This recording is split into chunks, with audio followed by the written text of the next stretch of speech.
Assalamualaikum warahmatullahi wabarakatuh. Salam sejahtera untuk kita semua. Kembali lagi bersama saya Febri Salsadila dengan NIM 2110038.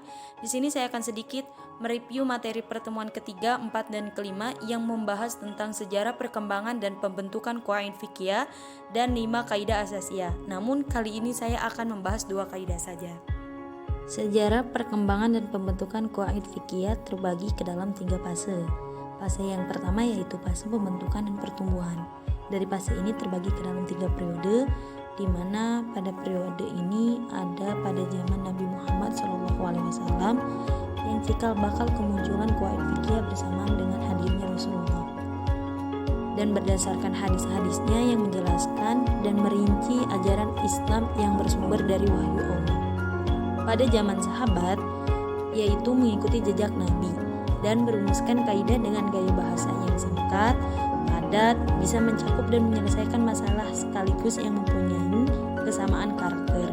Pada zaman tabi'in, mengikuti jejak sebelumnya, merumuskan gaya jawami al-kalim, berlomba-lomba membuat kaidah yang dapat memudahkan mereka dan mengelompokkan masalah-masalah fikih sehingga dapat cepat merespon problematika kasus-kasus hukum yang semakin banyak bermunculan. Fase yang kedua yaitu fase perkembangan dan pengkodifikasian. Adapun pada tahun 7 Hijriah, qawaid fiqhiyah berkembang sangat pesat.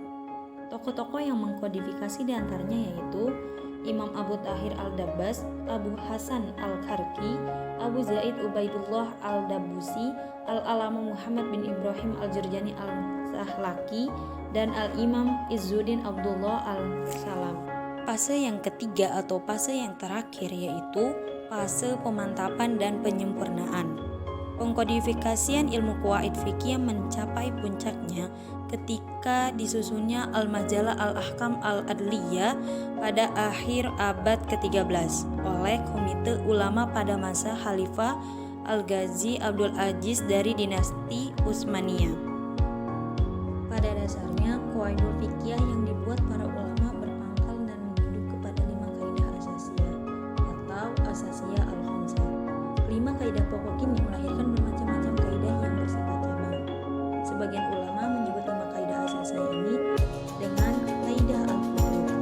Adapun kaidah asasiyah yang pertama yaitu semua perkara tergantung kepada tujuannya atau niatnya, atau biasa disebut dengan istilah al-umuru bimaqasidiha. Kaidah yang pertama membawa maksud setiap urusan dinilai berdasarkan tujuan atau niat. Tempat niat adalah hati, karena hati adalah tempat akal, keinginan, dan keyakinan. Ini pendapat mayoritas ulama. Ada juga yang mengatakan bahwa niat terletak di otak bukan di hati. Pendapat ini bersumber dari sebagian ahli hukum Islam. Kaidah asasiyah yang kedua yaitu keyakinan tidak bisa dihilangkan karena keraguan atau biasa disebut dengan istilah al-yaqinu la yazilu bis-syak. Keyakinan dan keraguan ialah 2 hal yang berbeda, bahkan bisa dikatakan saling berlawanan. Bahwa yang dimaksud dengan al-yaqin dalam kaidah ini adalah sesuatu yang pasti berdasarkan pemikiran mendalam atau berdasarkan dalil. Sedangkan yang dimaksud dengan asyak atau ragu ialah sesuatu yang keadaannya belum pasti, antara kemungkinan adanya dan tidak adanya. Sulit dipastikan mana yang lebih kuat dari salah satu kedua kemungkinan tersebut. Mungkin hanya itu yang dapat saya sampaikan, kurang lebihnya mohon maaf. Wassalamualaikum warahmatullahi wabarakatuh.